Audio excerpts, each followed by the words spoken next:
నా కొడుకుని దారిలోకి తీసుకొచ్చే బాధ్యత నాది. ఇవన్నీ మీరు మనసులో పెట్టుకోకండి. అదొక చేదు జ్ఞాపకం అనుకుని మర్చిపోదామని మేము అనుకుంటున్నాం. కానీ ఇంకా రాజీవ్ దాన్నే రిపీట్ చేస్తుంటే ఆడపిల్ల తండ్రిగా నా భయం నాకుంటుంది కదా. డాడ్, ఏంటి మీరు? లోపల రాజీవ్కి ట్రీట్మెంట్ జరుగుతోంది. డాక్టర్ ఇంకా తన కండిషన్ ఏంటో చెప్పలేదు. ఇప్పుడెందుకు అవన్నీ మాట్లాడుతున్నారు?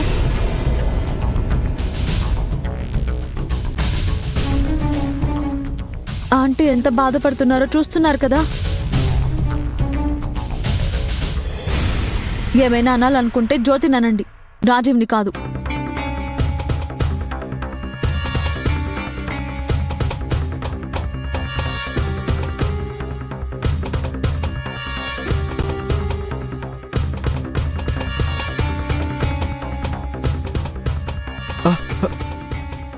రాజీవ్కి ఎలా ఉంది డాక్టర్? వరీ అవ్వాల్సింది ఏమీ లేదు. ఫుడ్ తినకపోవడం వల్ల, ప్రాపర్ స్లీప్ లేకపోవడం వల్ల బాగా నీరసంగా ఉన్నాడు.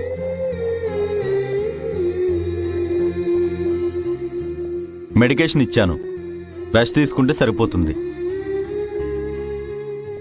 సాయంత్రం డిశ్చార్జ్ చేస్తాం. ఇప్పుడు నిద్రపోతున్నాడు, మీరు వెళ్ళి చూడొచ్చు.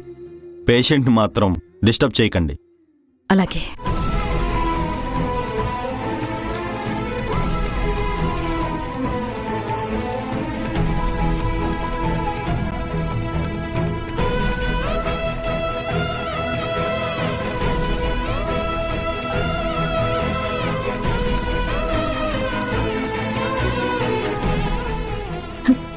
ఎలా ఉండేవాడు నా కొడుకు, ఆ జ్యోతి వల్ల ఎలా అయిపోయాడు.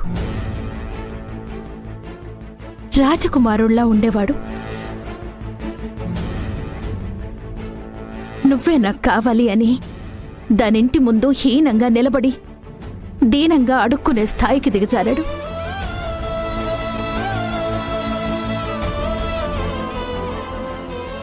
నా కొడుక్కి పరిస్థితి కల్పించిన జ్యోతిని ఊరికే వదలను. ఆ రాక్షసి రాజీవ్ని తన ఇంటి చుట్టూ తిప్పుకొని నన్ను ఇన్సల్ట్ చేయాలని ఇలా చేసింది.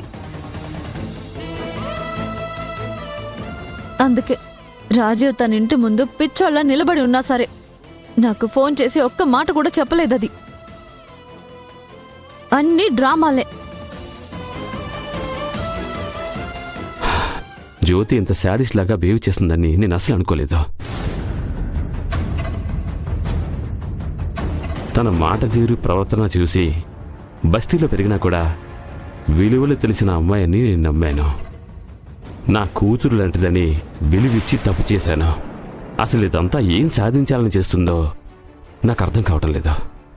మన పాలిట శనిలా దాపురించింది.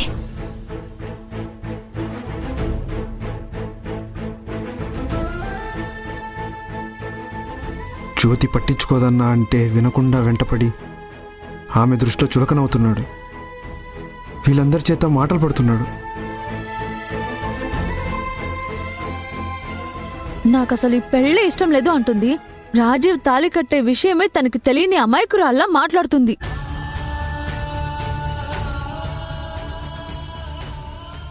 రాజీవ్తో పాటు మనందరి పరువు పోయేలా చేస్తుంది. ఇంకా ఏమేం చేయాలని చూస్తుందో ఇప్పుడే వెళ్ళి తేల్చుకుంటాను. అమ్మా శ్రావ్య, శ్రావ్య,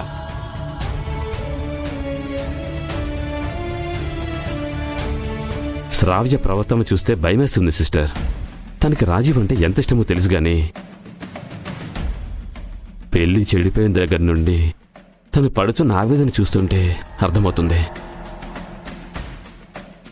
తన ప్రాణం కన్నా రాజీవ్ మీద ఎక్కువ ప్రాణం పెట్టుకుందని. ఈసారి అనుకున్న ముహూర్తానికి పెళ్ళైతే తప్ప శ్రావ్య మామూలు మనిషి అయ్యేటట్టు లేదు. అనుకున్నది అనుకున్నట్లుగానే జరుగుతుందన్నయ్య గారు. మీరేమీ టెన్షన్ పడకండి.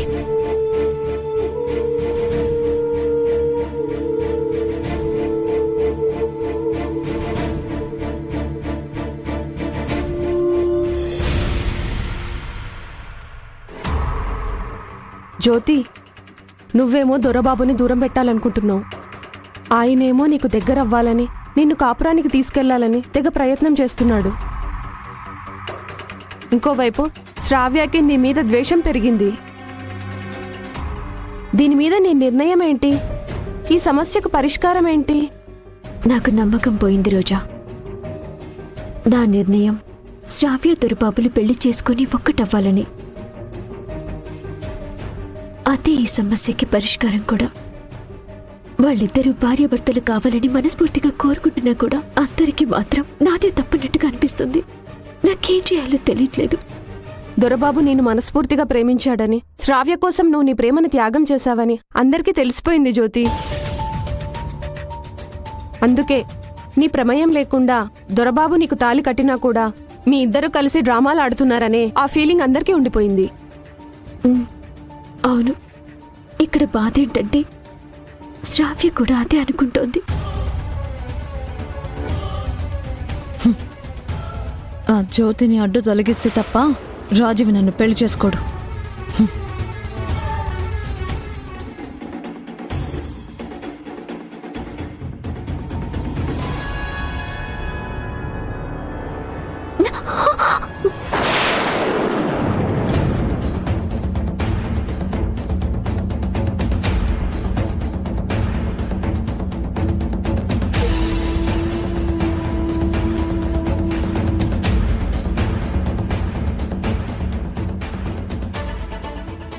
రోడ్డు మీద అంత స్పీడ్ గా వెళ్తావేంటి?